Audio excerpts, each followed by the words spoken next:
Well, welcome everyone back to our continuing Bible study on Job. We're dealing with week 2 of the study on Job, and we're going to continue with the reading.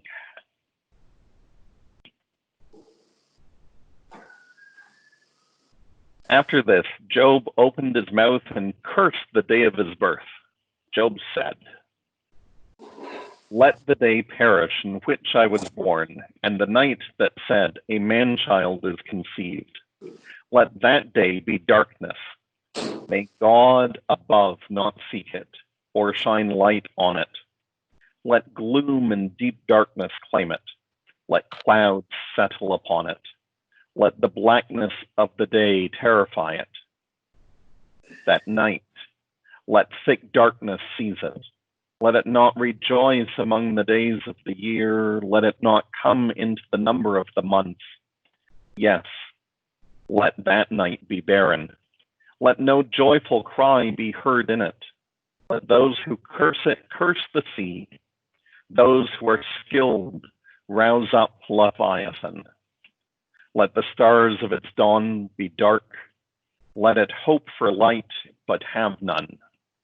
May it not see the eyelids of the morning, because it did not shut the doors of my mother's womb and hide trouble from my eyes." Then Eliphaz the Temanite answered, "If one ventures a word with you, will you be offended? But who can keep from speaking? See, you have instructed many. You have strengthened the weak hands. Your words have supported those who were stumbling, and you have made firm the feeble knees. But now it has come to you, and you are impatient. It touches you, and you are dismayed. Is not your fear of God your confidence, and the integrity of your ways your hope? Think now, who that was innocent ever perished? Or where was the upright cut off? As I have seen, those who plow iniquity and sow trouble reap the same. By the breath of God they perish, and by the blast of his anger they are consumed. Therefore, I will not restrain my mouth. I will speak in the anguish of my spirit. I will complain in the bitterness of my soul. I am the sea, or am I the sea or the dragon, that you have set a guard over me? When I say my bed will comfort me, my couch will ease my complaint, then you scare me with dreams and terrify me with visions, so that I would choose strangling and death rather than this body. I loathe my life. I would not live forever. Let me alone, for my days are a breath. What are human beings that you would make so much of them, that you would set your mind on them? Visit them every morning, test them every moment. Will you not look away from me for a while? Let me alone until I swallow my spittle. If I sin, what do I do to you, you watcher of humanity? Why have you made me your target? Why have I become a burden to you? Why do you not pardon my transgression and take away my iniquity? For now I lie in the earth. You will seek me, but I shall not be." Well, again, the cheeriness of Job. As I began to look at the commentaries for this reading, I looked particularly at the end of the reading and from Job chapter 7, verses 11 and 12. And in the Faith Life Study Bible, it says that Eliphaz encouraged Job to seek God. And here, Job begins to address God directly. However, instead of approaching God and asking for forgiveness, Job asked God to leave him alone. And so the questions that came to me were, have you ever wanted to be left alone to the level that you would ask God to even be the one who leaves you alone? And have you ever felt left alone by God? I think there's always times in our life where we either should ask to be alone or have asked to be alone, or maybe the should doesn't come at the time that we realize it. At least for me, sometimes it doesn't.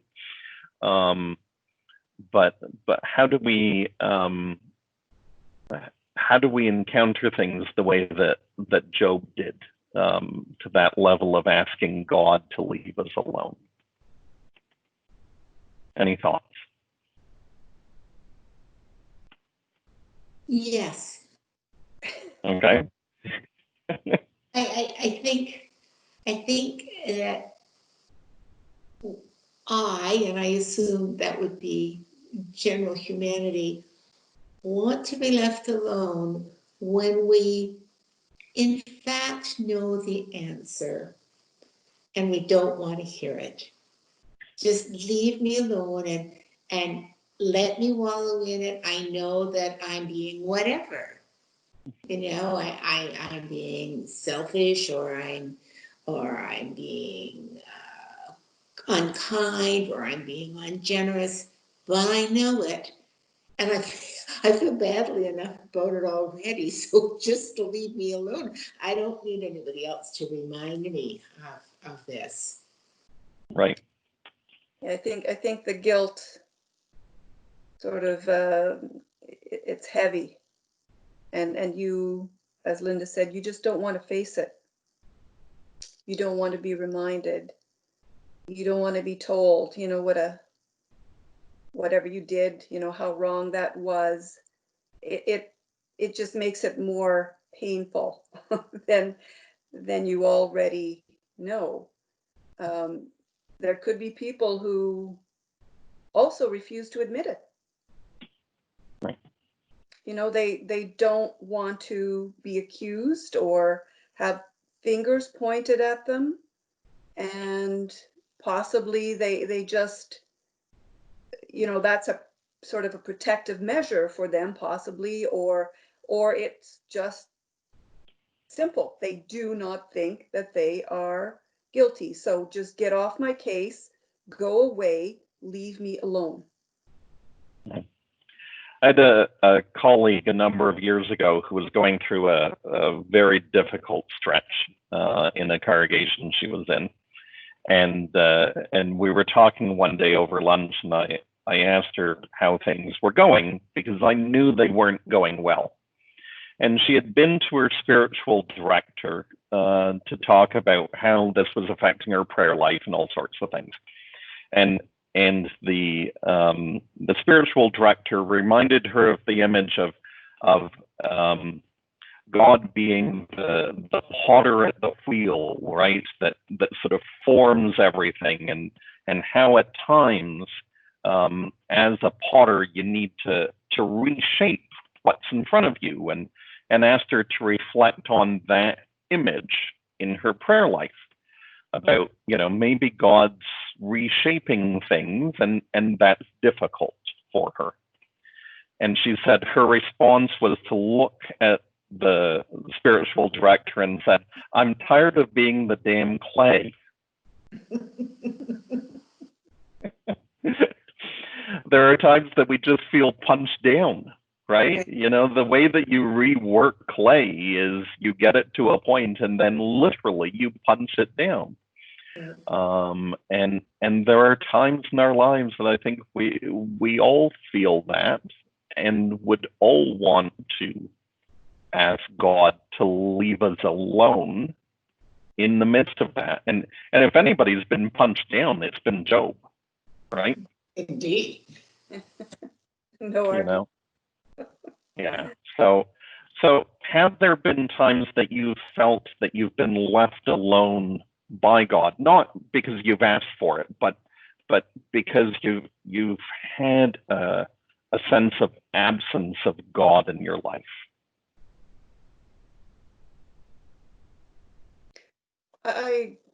I think I can relate to that. You know, I've talked about some difficult situations that I've been through, and yes, you think, okay, I mean, really, it comes out as, why are you doing this? Why have you forsaken me? And, you know, you try to make sense of that. And I find that, I guess the picture I would paint is I kind of push God away, at least tell him to get out of the room while I'm trying to sort this out. I have to get things kind of straightened out in my own mind and really figure out what is going on here. And of course, I've yelled at him too, because, you know, what's going on? Why would you allow this to happen? Right. And so, yeah, I think we've pretty much, I think humanity goes through that. If they are of faith, then at some time or another, a lot of us do. We're humans.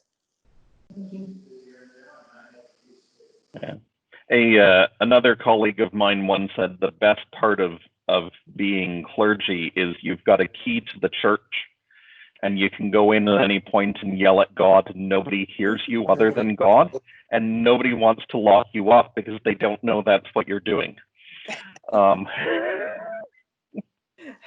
Well, invite me sometimes. I will. So the next part from the study Bible is this part about the sea monsters, and particularly how in ancient Near Eastern worldview they were viewed as threats to the created world. And so I'm wondering what are some of those threats that we see now to the created world, and how does our faith deal with some of those threats? Any thoughts as to what some of those threats today might be? These are threats to the world, not threats that we have created ourselves. Well, they might be both. Because it would be, we could make a long list, actually. You know, there's certainly all the natural. There are all the natural things. There's hurricanes and cyclones and tsunamis and viruses and then the ones that we've created, pollution and climate change. There's a lot of them. Right. And people. Right. You know, the one of the Anglican bishops, maybe an archbishop, I can't remember, in New Zealand, tweeted out a number of days ago that he's been reflecting on a particular verse in Revelation as he's been watching things in the United States. And so I went and I read the verse, and it talks about how the Antichrist will rule for 42 months. Oh. And then I did the arithmetic from Trump's inauguration, and I thought, oh, you know, I say that somewhat facetiously because I really don't think Trump is the Antichrist. I really don't. I have problems with what he's doing, but you know, I don't think it's that extreme. But it was just one of those moments of realizing that there are real threats to the created world that are our creation. Right. Yes. Right. Yeah, I definitely, I mean, any of those things that Linda mentioned, you can point to the source. The source is man, is humanity. And so, we have to take that blame. I mean, as a collective, and, figure out how we can change that. I mean, God gave us free will, and this is what we've done. And I'm not saying the whole world is a disaster, but there are quite a few concerning things that are going on in the world. And you think, when it seems like they're all happening now. They're getting worse, and it's kind of scary. Right. But I don't blame God. You don't like what? I don't blame God. Oh. Do you see these things as punishment? Is that what you mean? No, I think it's our own greed. It's our own selfishness and greed that has caused these problems. And there may be some element of evil, kind of, that has, well, I mean, greed is a sin. So that's an evil force. Mm-hmm. And I just think that because we are, again, as a collective, human beings are selfish. And so they're looking for things that will make money, will, make them rich, and they don't care what it costs in order to achieve what they want. Mm-hmm. What any person wants. If it's not that good for everyone, but I'm still going to do it because it's going to line my pockets or make my situation better. And they will proceed. Right. Yeah, even the natural threats that you listed, Linda, I think the sometimes the severity of them, sometimes the suddenness of them is of our doing as well. Yes. For me, and I don't know, I don't have enough of a scientific background to figure this out, but I know that it used to snow on my sister's birthday every year, Mm-hmm. November 30th, every year. I think until she was probably 17. And I don't remember the last time we had snow on my sister's birthday. And every year when we get to November 30th, I think, well, is it going to snow today? Climate change is real. I saw information from the Driving app for phones, right? They released some information over the time that we've been shut down in Canada for the pandemic, and driving plummeted in the 2 weeks that we were first shut down. The graph just sort of trails off. But in the last 4 weeks, we're edging back up.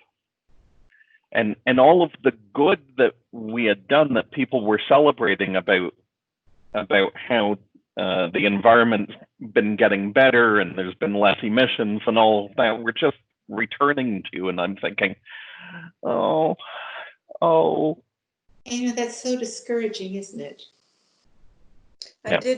did you hear that the Earth even apparently slowed down in its rotation? Oh. Because of that, because of less movement on the Earth. Now it's infinitesimal, I guess, infinitesimal. I don't know how they measure that. I don't understand that, but I heard that it was measured by scientists.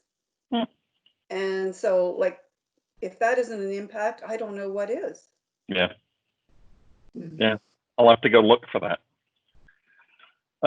So the next part talks about, let me see, here we go. I found this from the Heidelberg Catechism, and talking about examples of perfection and imperfection in the same persons. And I mean, you could have put a picture of me, well, at least the imperfection part. You know, but we know from the beginning of Job, right, that, you know, he was blameless and upright, basically did nothing wrong. And yet at the beginning of this reading today, Job opened his mouth and cursed the day of his birth. You know, for somebody who is blameless and upright, to curse their own being is falling a little bit from being perfect in God's sight, I would think. You know, we've all got part of the image of God within us as part of what we believe. And so if we're cursing our own creation, we're cursing a part of God in the midst of that as well.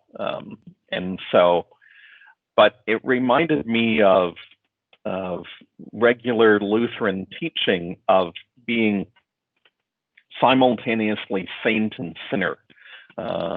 We would regularly talk about that, at least early in our Lutheran tradition.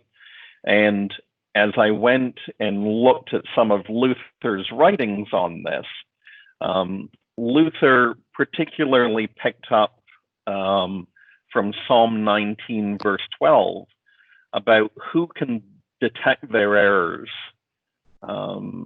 clear me from hidden faults.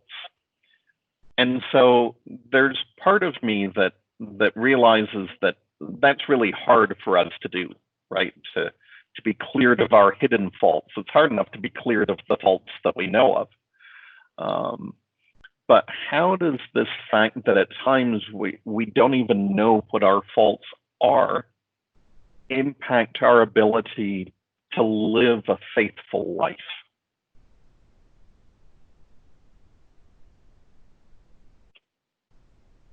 Well, I think that sometimes doubt creeps in,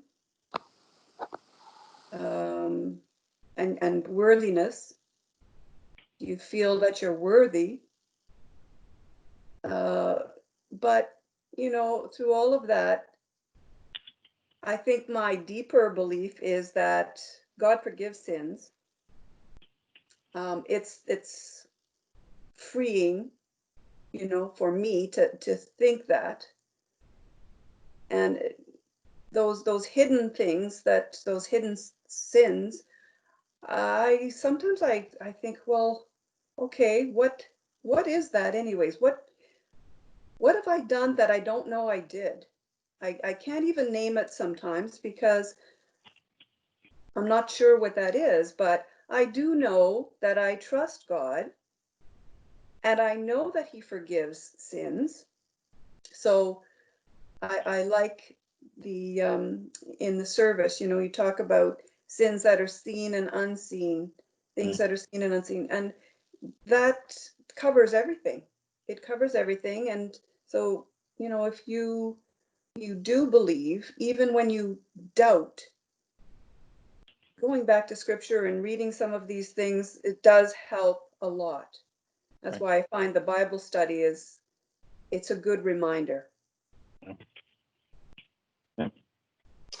I'm reminded a little bit of books I've read and conversations I've had with family members who were brought up in the Catholic Church. And generally these were irreverent and humorous discussions, but nonetheless, I remember my two cousins talking about going to confession on Saturdays, and as little girls, wondering what it was they were supposed to say, and at the same time feeling some enormous guilt for something they knew nothing about. They couldn't dig deep enough to find what they should feel badly about, and so that made them feel badly. So, you know, I'm a little uncomfortable I agree with you, Diane, that I believe in that forgiveness, and that is freeing. Um, I just don't like to harp too much on the evil that is in every one of us as a human being. It is. That's how life is. So, I prefer to, maybe not in referring to myself, but dealing with other people, particularly kids, to focus on the saint part and not the sinner part. That's Yeah. right. Yeah. I remember sitting at a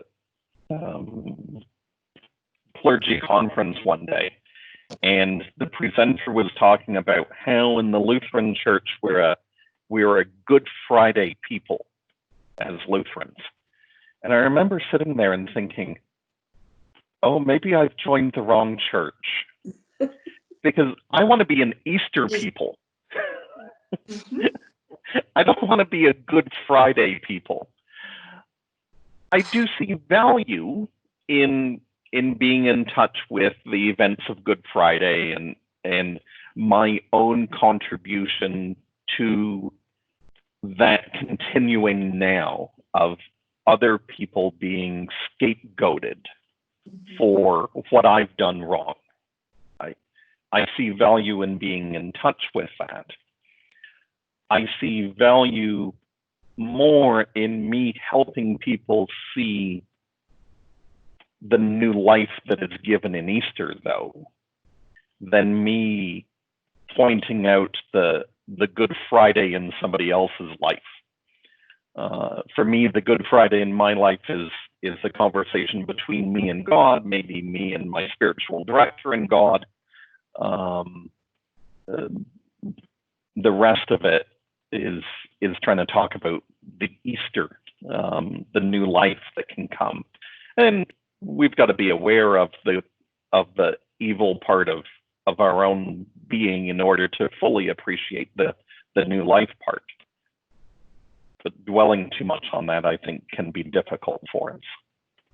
So. But I do like to, I mean, when you say Good Friday people, I think about the sacrifice that was made for us. And that's what I dwell on as far as a Good Friday situation goes. My appreciation, my gratitude, my thankfulness for that is how I would choose to, that's how I look at it. That is how I look at it. It's a painful day, no doubt, but yes, there is goodness that came out of it. As you said, Colin, Easter Sunday, be happy.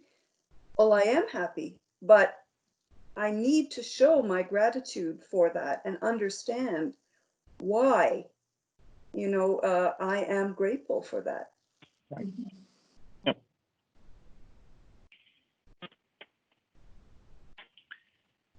Any other thoughts about today's reading?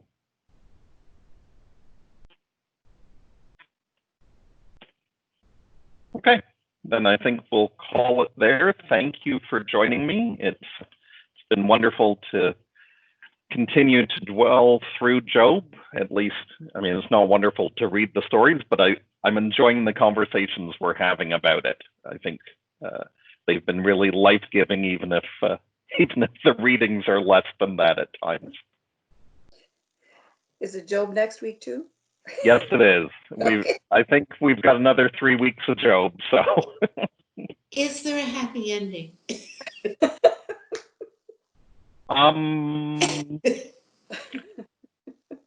the way I read one commentary, they said it's more an unresolved ending than a happy one, and I think there is something to that teaches us something about life. Life is.